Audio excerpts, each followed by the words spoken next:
si Dominic Roque ay nakatira sa isang condo unit na pag-aari ng isang baklang politiko. Alam niyo ba kung bakit nagsampa ng kaso si Dominic Roque laban kay Christy Fermin?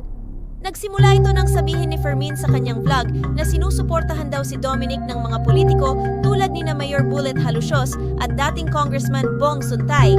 At ito pa, inakusahan pa daw siyang may prenuptial agreement na naging dahilan ng hiwalayan nila ni Bea Alonzo. Dominic ay nakapangalan sa isang napaka-controversial na politiko.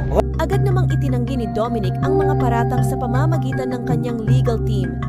Tinawag itong malicious at unfounded. Inamin niyang inuupahan niya ang kondo ni Mayor Halusios bilang kaibigan, pero walang katotohanan ang sinasabing may benefactor Hindi siya. ako ang hihingi sa iyo ng patawad. Hindi pa umanhin ipagdadamot ko. Dahil kahit minsan, hindi ko sinabi na si Dominic Roque ay